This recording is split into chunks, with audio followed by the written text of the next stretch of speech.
사도행전 말씀 계속 이어서 보겠습니다. 예루살렘에서 청년 율법 학자로 잘 나가고 있던 사울이 십자가에 달려 죽었던 예수가 사흘 만에 부활했다고 하는 유언비어를 퍼뜨리면서 유대교와 모세의 율법을 모욕하는 예수의 추종자들을 핍박하는 데 앞장섭니다. 스데반을 죽이는 일에 그가 앞장을 서고 또 예루살렘의 각 집을 수색하면서까지 예수 믿는 사람들 끌어다가 옥에 가두었습니다. 그래서 예루살렘 교회는 사도들을 제외하고는 다 뿔뿔이 다 흩어져 버렸죠. 그런데 그 흩어진 사람들이 가는 곳곳마다 예수를 전하고 복음을 전해서 오히려 복음이 급속하게 전파되는 일이 일어납니다. 그 중에 많은 사람들이 간 곳이 다메섹이다 하는 정보를 사울이 얻게 되지요. 그래서 대제사장을 찾아가서 자기가 직접 저기 다메섹에 있는 예수 믿는 사람들을 다 잡아서 오겠다. 그렇게 회당에 가져갈 공문, 즉 체포 영장을 발급받아서 다메섹으로 떠나게 됩니다. 그런데 이 다메섹으로 가는 그 길에서 사울은 자기가 상상할 수도 없는 일을 경험하게 되지요.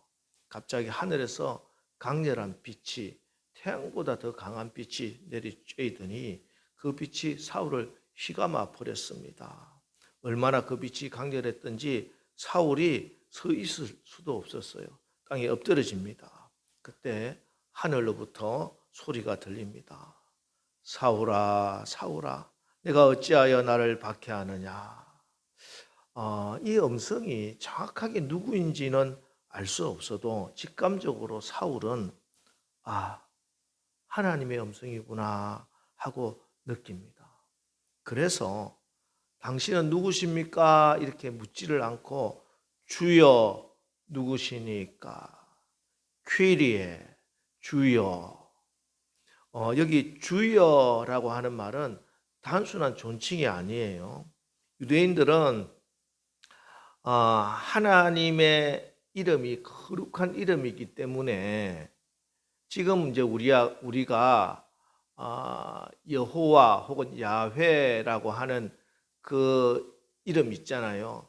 그 이름이 글자는 있는데 발음은 알 수가 없대요. 왜냐하면 유대인들은 그 단어가 나오면 하나님의 이름이 나오기 때문에 그냥 말은 하지 않고 눈으로만 보고 그 다음부터 또 읽어 나가는 게 성경을. 그래서 거기에는 또 모음도 없어요. 히브리어 특징이 모음이 없는 거거든요. 그래서 자기가 계속 읽고 발음을 하지 않으면 그 발음이 수천 년 동안 내려오면서 알 수가 없는 것이죠. 그래서 글자는 있는데 그 발음이 정확하지가 않습니다. 그래서 우리는 지금 이제 다시 여러 가지 학자들이 추측을 해서 야훼 혹은 여호와 이렇게 지금 부르는데 그 이름을 그래서 부르지를 않아요. 감히 함부로. 하나님의 이름, 거룩한 이름이기 때문에 그 대신 그들이 불렀던 것이 히브리어로는 아도나이, 헬라어로는 퀴리오스, 주여, 이게 돼, 주님 이런 뜻입니다. 때문에 지금 사울이 하나님을 부르고 있는 거예요. 근데 이 하나님이 말씀합니다. 나는 네가 박해하는 예수라.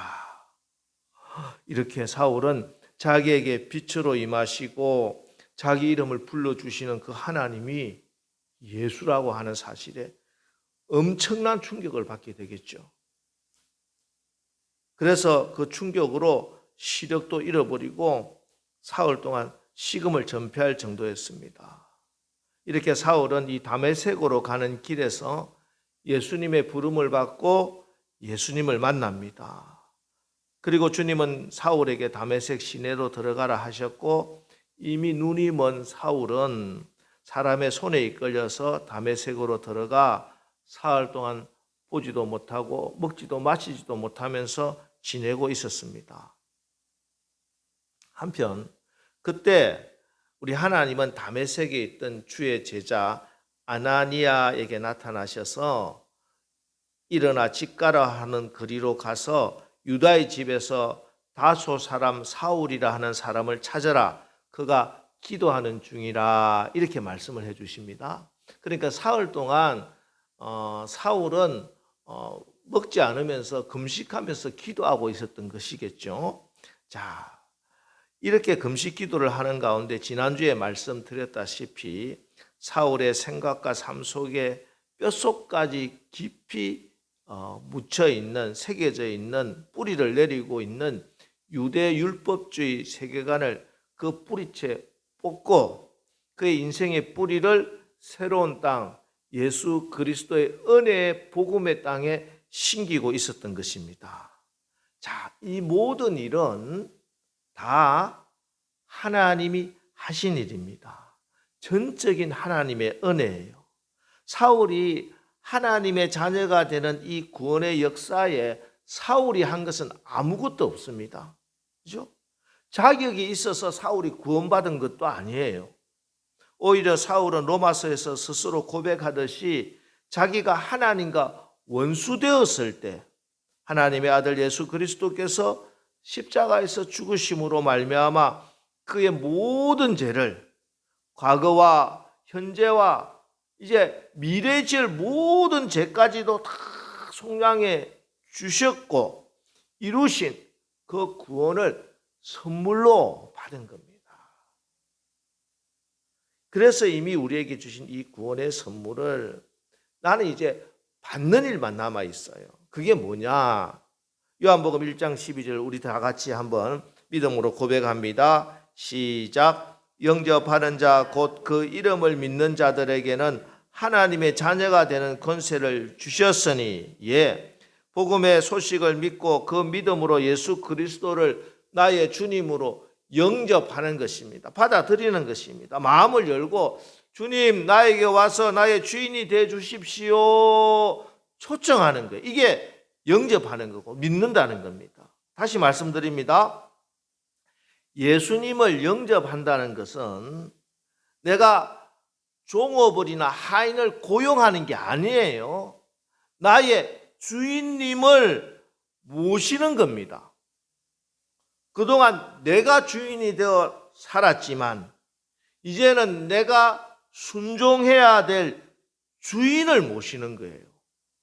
그동안 나 혼자 살았지만 이제는 그 주님과 함께 사는 거예요. 이것이 예수 믿는 거고 이게 하나님의 자녀가 되는 겁니다. 여러분 이제 내 인생의 주인이 내가 아니라 예수 그리스도께서 나의 모든 것의 주인이심을 인정하고 시인하시기를 바랍니다. 여러분 나 홀로 산다가 아니에요. 여러분 혼자 힘으로 살려고 하지 마세요. 예수 그분으로 인해서 예수님과 함께 예수님이 주시는 능력과 은혜와 사랑으로 모든 죄를 이기고 여러분의 구원을 이루며 저 천국까지 승리하며 함께 가는 우리들 다 되시기를 주의 이름으로 축원합니다. 자, 그런데 여러분 여기서 중요한 사실이 또 있어요. 자, 사울이 회심하여 예수님을 나의 하나님 나의 주인으로 모시죠. 영접하죠. 하나님의 자녀가 된 것 구원받은 것입니다. 자, 그런데 이렇게 우리가 하나님의 백성으로 구원을 받는 그 순간 또 다른 변화가 일어납니다. 하나님의 자녀, 즉 교회 안에서 형제와 자매가 되는 거예요. 자, 여러분 어느 가정에 부모님이 아이가 태어났어요. 큰아들에게 동생이 생긴 거죠. 뭐가 먼저입니까? 동시에 일어나는 거예요. 신학적으로 한 사람이 예수님을 구주로 영접하여 하나님의 자녀가 되는 것, 구원받는 것, 구원론이라고 합니다. 그리고 그리스도의 몸된 교회의 이론이 되는 것을 교회론이라고 하는데 사실 이 둘을 따로 떼어서 설명할 수는 없는 거예요. 그죠? 이론적으로 그렇잖아요. 탕자의 비유를 보시면은 집을 나갔던 둘째 아들이 집으로 돌아와서 아버지의 품에 안깁니다. 구원론입니다. 구원받은 것이죠. 그러면 당연히 따라와야 하는 것이 뭔가 하면요. 첫째 아들이 동생을 내 동생으로 가족으로 받아들여야 돼요. 이 교회론입니다. 그래서 맏아들이 밭에 있다가 집에 돌아왔을 때 풍악과 막 춤추는 소리가 막 들리고 하니까 종을 불러서 여기 무슨 일이냐 물어봤을 때 이 종이 형에게 말합니다. 당신의 동생이 돌아왔습니다. 당신의 동생. 영어로 your brother. 하지만 이 형이 노하면서 들어가지 않습니다. 그러니까 아버지가 직접 나와요. 말씀합니다. 누가복음 15장 32절. 이 내 동생은 죽었다가 살아났으며 내가 잃었다가 얻었기로 우리가 즐거워하고 기뻐하는 것이 마땅하다 하니라. 다시 분명하게 알려줍니다. This brother of yours. 이 너의 동생이다. 그러나 이 첫째 아들 끝끝내 뭐라고 하는 줄 아십니까? 누가복음 15장 30절 보면요. 이렇게 아버지에게 말합니다.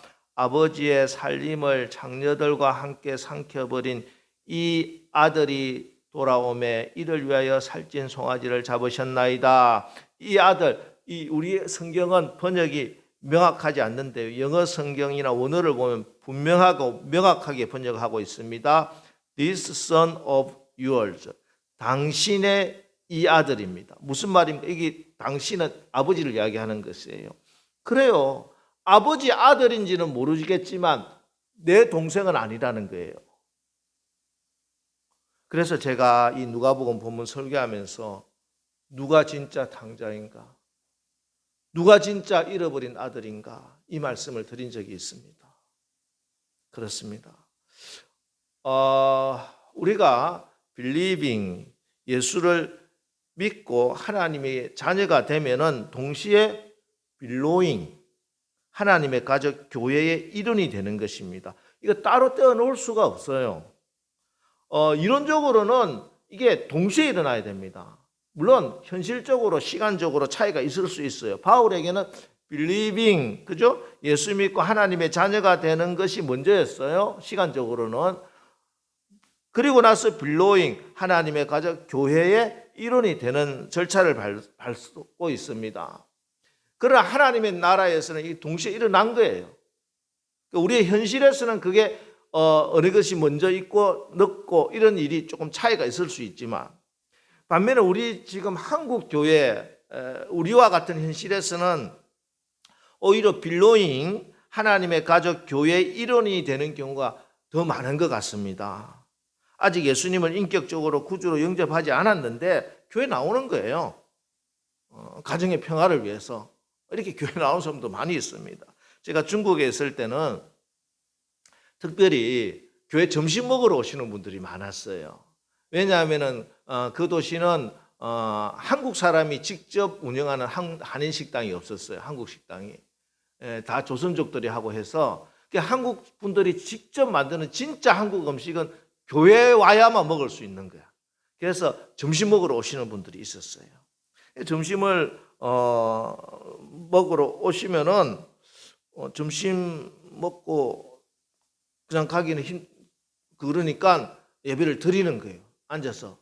근데 설교 말씀이 하나도 안 들리겠죠. 먹고 설교 시간에 졸다가 예배 시간에 졸면서 예배를 드리다가 점심시간 되면 또 맛있게 점심을 드시고는 좀 미안하니까 제가 설거지도 할게요 하고 설거지 당번도 하시고 또 이런 분들이 이 성격이 굉장히 좋으신 분들이에요. 그죠? 점심 먹으러 교회 올 정도니까. 뭐 체육대회나 뭐 야유회 이런 거 하면 항상 앞장서서 진행도 하시고 그렇게 즐겁게 남성교 활동을 합니다. 그러다가 어느 날 영적인 귀가 열립니다. 나중에 이제 간증을 들어보니까 목사님 그날은 똑같았는데 앉아서 좀 졸면서 설교를 듣는데 갑자기 내 귀가 이렇게 열리는 것처럼 하면서 목사님이 무슨 말씀하는 게 들리더라는 거예요. 하나님 말씀이 들리기 시작한 거예요. 그래서 믿음이 생기고 정말 이제 예수님을 영접하고 세례도 받고 집사님까지 된 분도 있어요. 우리 현실에서는 이렇게 belonging, 교회에 소속이 되어서 형제 자매가 되는 경우가 더 많아요. 그래서 이 한 영혼이 구원받는 이 일에 하나님의 가족으로 우리의 형제 자매로 받아들이는 거, 환대하고 포용하는 거, 이거 엄청 중요한 일입니다. 우리에게 맡겨진 사명이라는 거, 먼저 예수 믿은 우리가 해야 될 사명이라는 것이에요. 오늘 본문에 이렇게 교회가 사울이라고 하는 한 영혼을 하나님의 가족이 되는 그 이야기입니다. 그죠? 오늘 그 일에 첫 번째 쓰임받은 사람이 다메섹에 있던 주의 제자 아나니아입니다. 환상 중에 하나님께서 아나니아를 부르시면서 사울을 찾아가서 안수해서 그의 눈을 뜨게 하라. 아나니아 깜짝 놀라겠죠. 그래서 13절 14절 말씀 보니까 아나니아가 대답하여 주여 이 사람에 대하여 내가 여러 사람에게 들었사온즉 그가 예루살렘에서도 주의 성도에게 적지 않은 해를 끼쳤다 하더니 여기서도 주의 이름을 부르는 모든 사람을 결박할 권한을 대제사장들에게서 받았나이다 하거늘. 자, 사실이 그렇죠. 사울이 살기 등등해서 지금 다메섹으로 올 때 그 손에 들고 있던 체포영장, 거기 명단에 아마 제1순위가 1번이 아나니아였을 겁니다. 그죠? 그런데 이 아나니아가 사울 찾아가서 안수해주고 세례주고 그렇게 하라고 하니 얼마나 당황스럽겠습니까? 이렇게 당황하고 있는 아나니아에게 우리 주님은 이 사람은 주님의 이름을, 나의 이름을 이방인과 임금들과 이스라엘 자손들에게 전하기 위해서 내가 택한 하나님의 그릇이다, 이렇게 이야기해요. 그리고 그가 큰 고난도 다 받게 될 것이다, 이렇게 설명해 주십니다. 이에 아나니아는 그 말씀 듣고 바로 사울의 집에 가서 안수하면서 이렇게 말합니다. 우리 9장 17절 말씀 다 같이 한 목소리로 읽어보겠습니다. 시작. 아나니아가 떠나 그 집에 들어가서 그에게 안수하여 이르되 형제 사울아, 주 곧 내가 오는 길에서 나타나셨던 예수께서 나를 보내어 너로 다시 보게 하시고 성령으로 충만하게 하신다 하니 Brother 사울, 형제 사울아. 사울을 형제라고 부르고 있는 겁니다. 여러분, 이게 믿음입니다. 이해가 되지 않고 또 두렵지만 주님이 말씀하시니, 하나님이 결정하셨으니 나의 판단을 접어두고 순종하는 거예요. 내 아버지가 얘는 내 아들이라 하셨으니 나의 형제인 거예요. 이게 예수 믿는 것이에요. 자, 이렇게 다메섹 교회가 품고 받아들인 형제 사울은 어떻게 됩니까? 다메섹 교회 안에서 영적 깊은 교제를 가졌고 20절에 보면 즉시로 각 회당에서 예수가 하나님의 아들이심을 전파하니 전도자가 됩니다.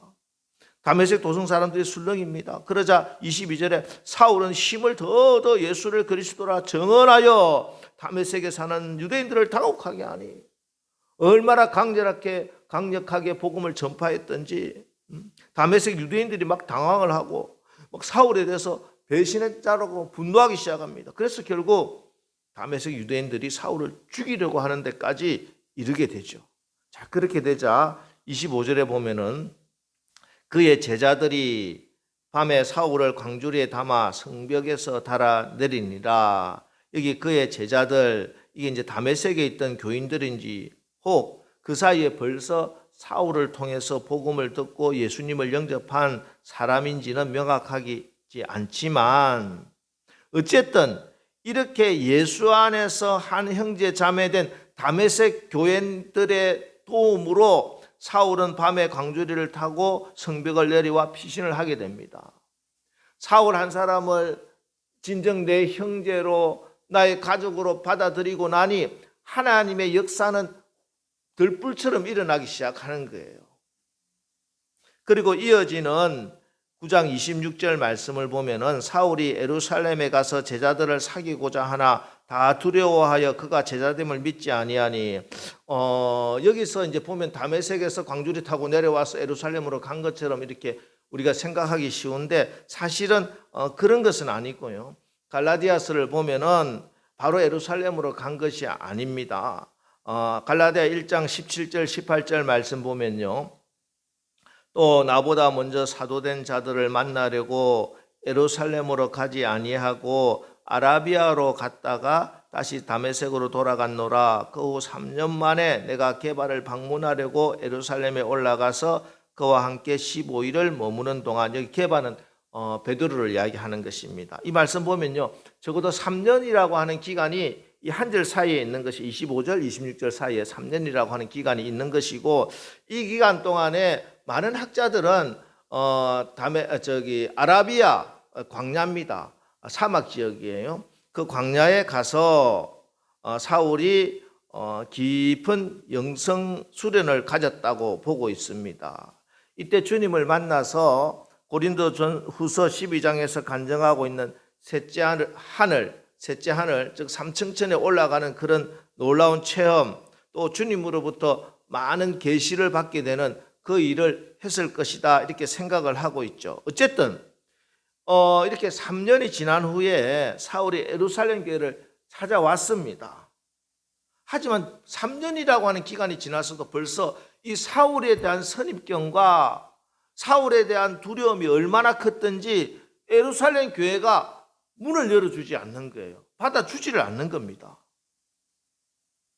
이때 다메섹 교회 아나니아처럼 이 예루살렘 교회가 사울을 품을 수 있도록 그 역할을, 사명을 감당한 사람이 바나바입니다. 9장 27절 말씀을 보면요, 바나바가 데리고 사도들에게 가서 그가 길에서 어떻게 주를 보았는지와 주께서 그에게 말씀하신 일과 다메섹에서 그가 어떻게 예수의 이름으로 담대히 말하였는지를 전하니라.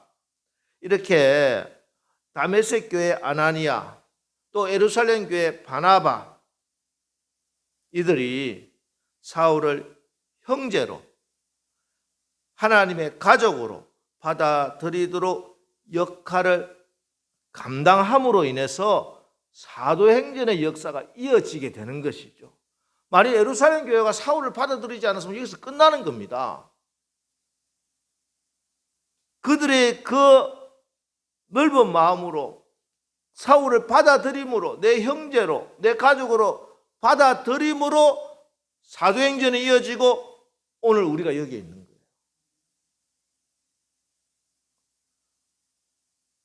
2016년에 개봉된 밀정이라고 하는 영화가 있습니다. 잠깐 포스터를 좀 보면요, 여러분 기억이 나실 것 같은데, 적인가 동지인가, 적은 늘 우리 안에 있다. 이 영화에 나오는 유명한 대사입니다. 일제시대 독립운동 단체 안에 일본이 심어놓은 스파이 간첩이 있었습니다. 독립운동하는 척하면서 정보를 빼돌리고 거사 계획을 알려줘서 독립운동에 큰 타격을 입히죠. 그 중에는 일제가 심어놓은 스파이도 있었지만 독립운동 열심히 하다가 체포되어서 혹독한 고문을 당하다 보니까 그 회유에 넘어가서 스파이 노릇을 한 사람도 종종 생깁니다. 자, 이런 피해가 계속되다 보니까 독립운동가들이 거사를 언론하면서도 이 혹시 우리 안에 적이 있지 않을까? 서로 의심하는 분위기가 팽배해지기 시작합니다.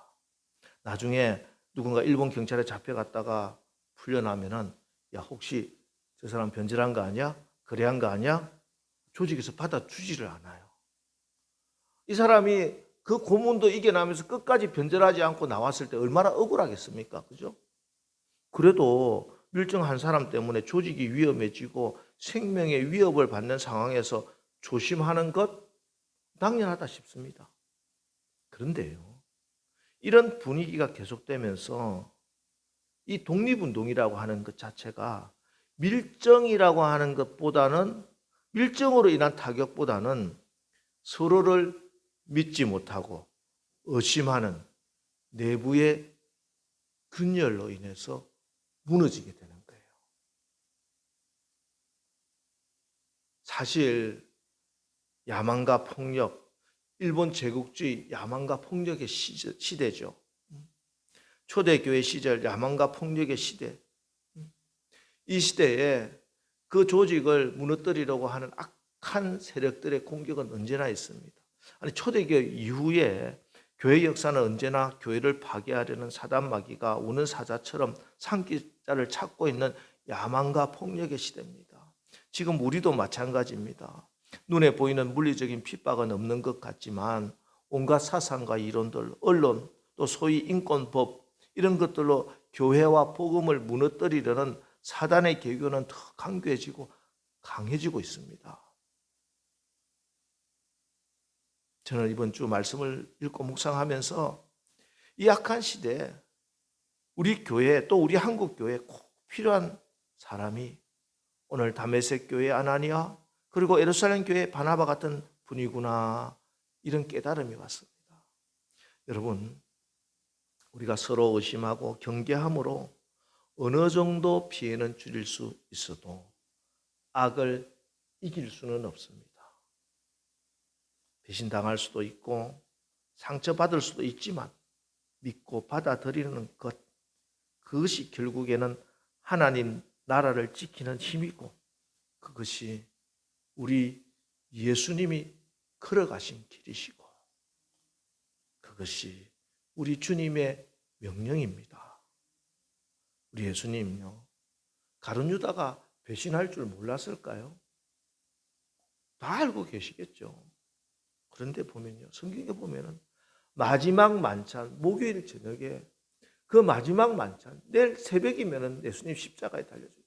이 마지막 만찬 자리에서 나가서 가룟 유다가 예수님 팔아먹어요. 그 자리에 가룟 유다 있었잖아요. 여러분, 그런 생각 안 해봤습니까? 아니, 주님 그때라도 가룟 유다를 탁 뽑아내지. 야 이놈아, 이 배신자야, 너가 나를 팔아먹으려고 해? 당장 나가. 왜 그러지 않으셨을까? 근데 이때 우리 주님은 그러기는커녕 제자들에게 이렇게 말씀해 주십니다. 요한복음 13장 34절 35절 우리 다 같이 한번 읽어볼까요? 시작. 새 계명을 너희에게 주노니 서로 사랑하라. 내가 너희를 사랑한 것 같이 너희도 서로 사랑하라. 너희가 서로 사랑하면 이로써 모든 사람이 너희가 내 제자인 줄 알리라. 네. 가룟 유다가 예수님을 곧 있으면 팔아먹을 것이고 그것도 모자라서 수제자 베드로는 예수님을 3번씩이나 부인하고 저주까지 하는 일이 벌어집니다. 이런 일 가운데, 이런 야망과 폭력의 시절에 교회가, 제자 공동체가 해야 할 일은, 주님이 주신 계명은, 우리 주님이 지엄하신 명령은 서로 사랑하랍니다. 얼마만큼? 예수님이 우리를 사랑하신 것만큼, 십자가에 달려 죽기만큼, 죽는 안에 있어도 사랑해라. 이게 우리 예수님의 계명입니다. 그렇습니다. 우리 주님은 상처받을 줄 알면서도 가룟 유다를 품어주셨어요. 때문에 사도들이 있게 되었어요. 예수님을 3번이나 배반한 베드로가 어떻게 예루살렘 교회 초대교회 지도자가 될 수 있었습니까? 주님이 그렇게 하셨기 때문에 그래요. 주님도 가룟 유다도 받아들였던 주님이시기에 교회는 예수님을 부인한 저 베드로를 받아들여야 되는 겁니다. 이렇게 주님이 가룟 유다까지 받아주셨고 품어주셨기 때문에 핍박자 사울이 복음 전도자가 될 수 있었어요. 그래서 오늘 우리가 이 자리에 있게 된 겁니다. 여러분, 사람 변하지 않아, 이런 말 들어보시죠? 사람 변하지 않아. 저는 이런 충격적인 말, 고름 변해서 피 되는 줄 알아요, 목사님? 이런 식으로까지 이야기하시는 분들 있었는데 참 목회하는 저한테도 많이 듣는 이야기입니다. 그래요. 참 사람 변하기 힘들죠. 그리고 제가 어떻게 사람을 변화시킬 수 있겠습니까? 그러나 내가 못한다고 하나님도 못하실 것이라고 생각하지 마시라는 것이에요. 여러분, 우리 하나님이 만지시면은 변화되지 않을 사람 아무도 없습니다. 저 인간 절대 안 변해. 포기하지 마시기 바랍니다. 그 사람을 믿을 것은 아니지만 그 사람도 변화시킬 하나님을 믿으시고 주님의 계명에 순종하십시오. 우리는 기도할 뿐이고 그 사람 변화시키는 것은 하나님이시고 우리는 하나님 말씀에 순종할 뿐이에요. 오늘 예루살렘 교회가 다메섹 교회가 바나바와 아나니아를 통해서 이 주님의 계명에 순종했어요. 그랬더니 그 결과가 사도행전 9장 31절입니다. 우리 다 같이 읽습니다. 시작. 그리하여 온 유대와 사마리아 교회가 평안하여 든든히 서갖고 주를 경외함과 성령의 위로로 진행하여 수가 더 많아지니라. 할렐루야. 이게 하나님의 신비한 세계, 하나님의 능력입니다. 여러분, 사랑한다는 거 상처받을 각오를 하는 거예요. 그렇지 않습니까, 여러분? 여러분이 가족을 사랑하고 자녀를 사랑한다는 거, 그 말은 다른 말로 하면요, 여러분 가족에게 상처받을 각오하고 자녀에게 상처받을 각오를 하는 겁니다. 그걸 안 하면 사랑할 수가 없는 거예요. 사랑은 상처받을 각오를 하는 겁니다. 그래서 지금도 이 교회가 존재하고 여러분 가정이 유지될 수 있는 것은, 우리가 예수 믿게 된 것은, 여러분 가정에 있는 것은 누군가 상처를 각오하면서 또 상처를 받아가면서도 기꺼이 사랑했기 때문입니다. 여러분 오늘 말씀 하나님의 음성으로 잘 받으시기 바랍니다. 세상 모든 상처를 다 받으시면서도 저와 여러분을 끝까지 사랑하신 주님, 십자가에 우리 예수님을 바라보십시오. 그리고 주님의 명령이기에 순종하여 저 사울까지도 품고 받아들인 아나니아와 바나바를 기억합시다. 그래서 여러분의 가정과 우리 교회에 서로 사랑하고 서로 용서하고 용납할 수 있는 그런 하나님 나라 임하기를 주님의 이름으로 축원합니다.